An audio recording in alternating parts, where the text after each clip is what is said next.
Hello, I'm Matthew, we're the Scoops, and tonight I'm making pizza. So I actually did a pizza video about a year or so ago and decided to do an updated one. There are a few things that I actually do a little bit different than I did in that little video, and of course it's been about a year, why not do a refresher on it? Now for the dough, it's pretty simple. All you need is flour, yeast, sugar, salt, water, and a little olive oil. Now the olive oil, you can substitute vegetable oil if you'd like.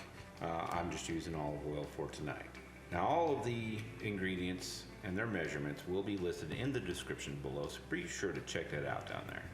Now with the yeast, what I'm using here tonight is instant yeast, not dry active. If I were using dry active yeast, I would need to add it to some warm water, let it sit with some sugar, and activate, or what they call proofing. Since we're not doing that, you can add this directly into your dry mixture and go from there. I actually store this in our freezer after I've opened the packaging. So let's start with our dry ingredients. Now for tonight, I'm actually making 2 different pizzas. If you're only making one, you just cut all these in half. So I've got 7 cups of flour. I'm going to add 4 cups of granulated sugar. Now, some of you who have seen my previous videos know that I generally prefer honey, but for tonight, I'm going to go ahead and actually use the granulated sugar.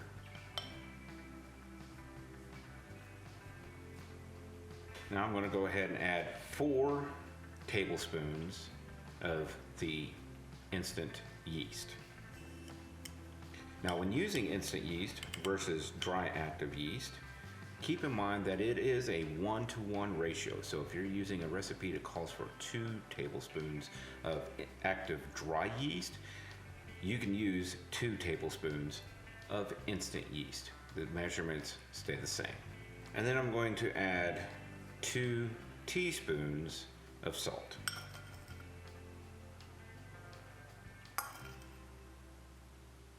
Now that we have our dry ingredients all in the bowl, I'm going to go ahead and just take my whisk and make sure these are incorporated really well. All right, now that we've got these good and mixed together, what we're going to do is start to add our water. Now I'm going to add it somewhat slowly as I begin to stir it. Again, if you happen to have a mixer, of course you can use the mixer with a dough hook, get the same thing done here. So we're going to go ahead and get these mixed together really well, then comes the kneading.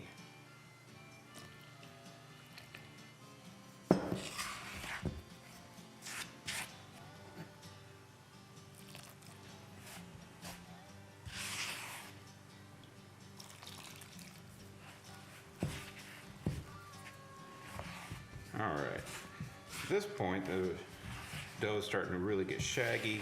It's starting to get hard to stir with the spoon, so what I'm going to go ahead and do is get my hands in there and finish it mixing it up with my hands.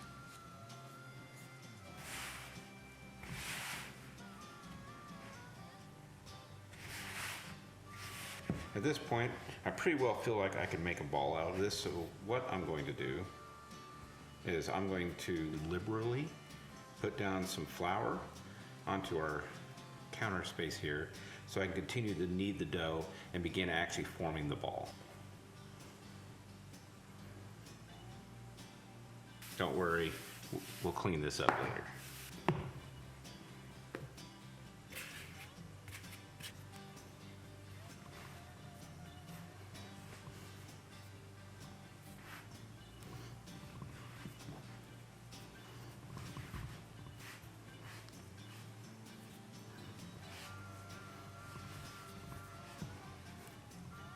And of course you may think, oh, my dough is too dry, it's too shaggy. Just keep working with it a little bit. Keep kneading it into a ball shape. So as you keep working it, you may find that you start thinking, oh, there's too much flour in there. I had too much flour, I need to put more moisture in there. Now that may be the case, however, what I would do is keep kneading it and shaping your ball. You're going to keep doing this for about 8 to 10 minutes. Now, if you do feel that you need to add a little more moisture to it, after that given time, go ahead and do it, but ever so slightly. Same with if you need to add flour, but ever so slightly. One thing with any kind of bread dough that I have found is depending on your humidity levels, your temperatures, it can act differently even with the same amount of measurements. But before you do all that, make sure to knead for the entire time.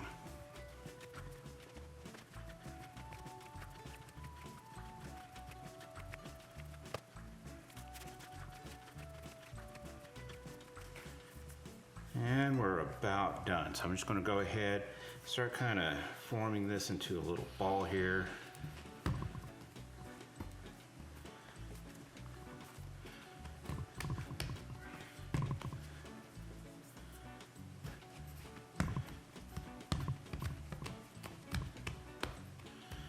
Just like that. And what you're looking for is to be able to kind of push in your dough a little bit, and it should bounce back up just a little bit.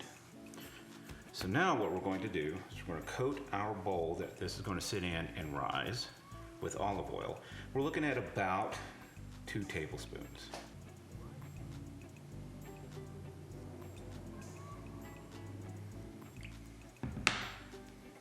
And we just want to kind of get this to coat. If you need a little bit more, add a little bit more to it. This is just to kind of help keep the dough from sticking. On top of that, the olive oil will actually interact with the dough itself, not only adding flavor, but it will change its plasticity. It'll make it to where it stretches better, which is great for when you start actually forming your pie crust. All right, now we got that bowl good and coated. Put our dough in the bowl here.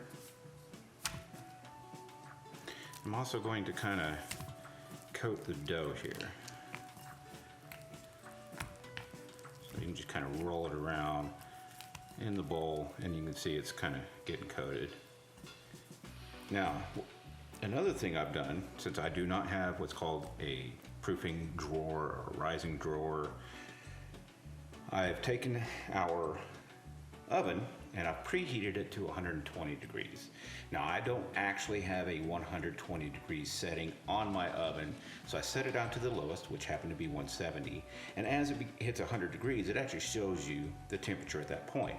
I turned it off at 120, finished kneading my dough, and I'm gonna put it into the oven to let it sit for about up to an hour or until the dough has doubled in size.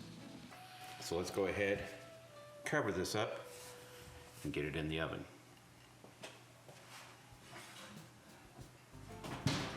So now that that's in the oven and rising, I'm gonna go ahead and start working on my tomato sauce.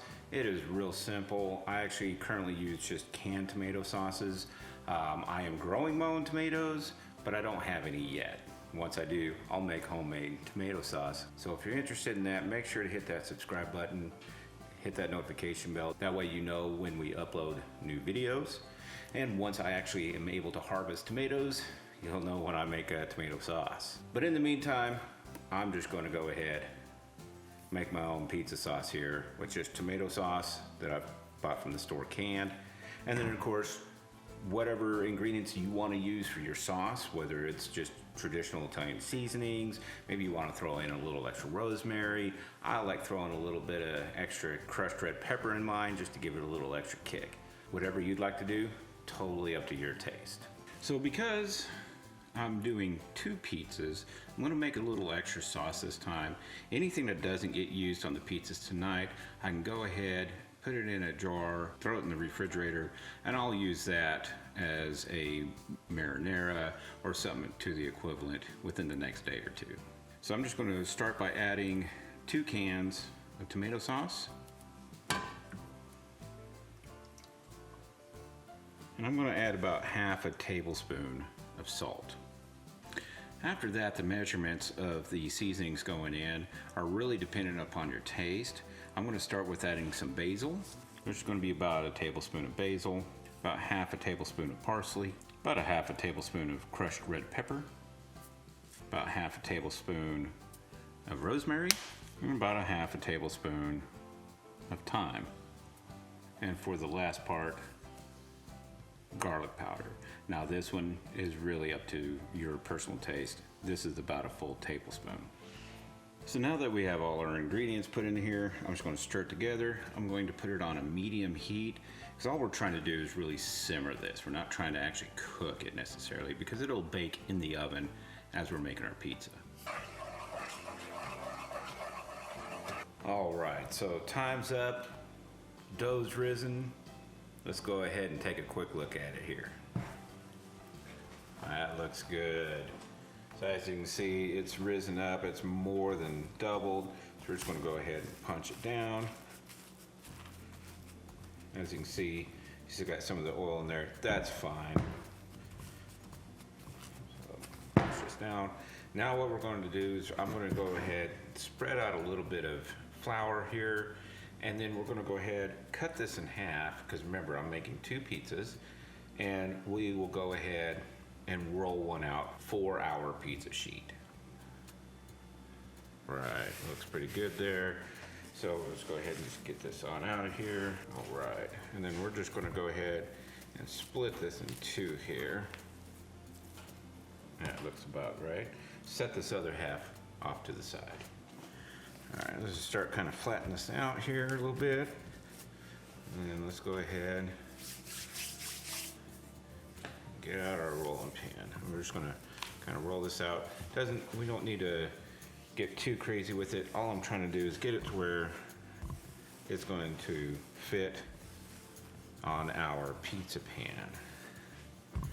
Now, I don't know how to twirl these things out. That would be awesome if I did. You know, you've seen them when they're flipping them up in the air. I can barely catch a ball sometimes, so.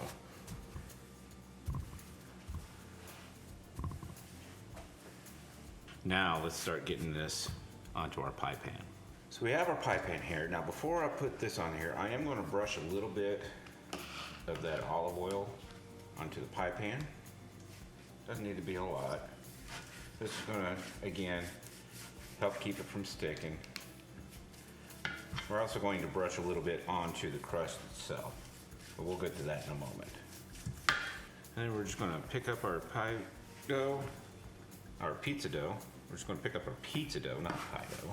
I know some people call it a pizza pie. Oops, that one just kind of right there. All right, and we're just going to kind of fit it into our pan here. If you want to, you can, of course, kind of fold over the edges. Makes for a little bit of a thicker crust. Might have to stretch it out a little bit more for that.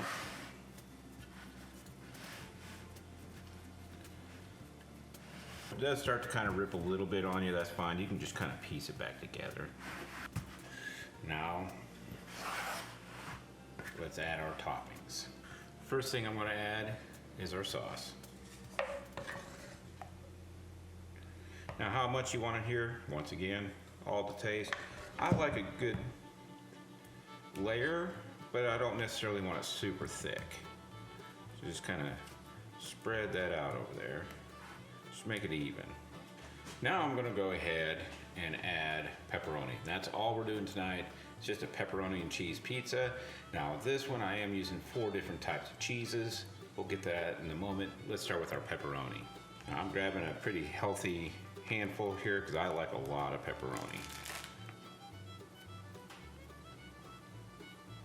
All right, so now comes the cheese. I'm just going to start with a layer of mozzarella. Now, I'm not getting too crazy with the mozzarella because I have 3 other cheeses that I'm also going to put on here as well. And that next one is shredded Parmesan. Now, Parmesan is a pretty potent cheese. You don't need a ton of it, so like a handful will probably work. Now we're moving on to the Colby Jack.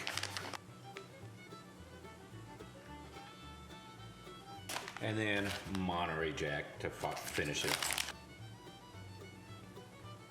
So now that our cheese is on here, I'm gonna go ahead, I'm gonna brush the crust area with a little bit of that olive oil.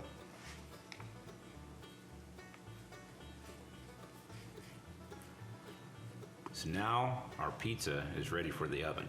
I've already preheated it to 450 degrees. I'm gonna put it in there for about 15 to 20 minutes. Really kind of depends on your oven and of course just how much pizza you've got going in there. So I want to set the timer for 15. If I feel like it needs a little extra time, we'll go for that. You just want to make sure all of your cheese is completely melted and you got a good kind of a browning on your crust on the outside of it. So it's been just about 15 minutes now, and here comes everybody's favorite part, the reveal.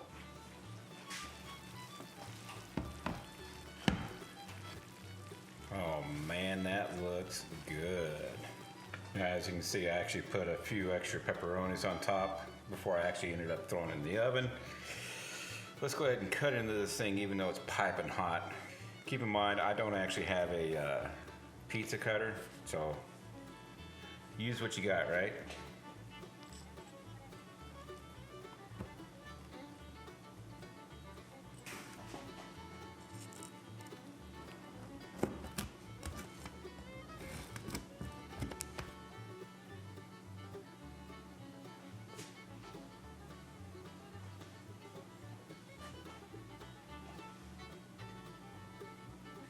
All right, and for the final test, let's take a bite.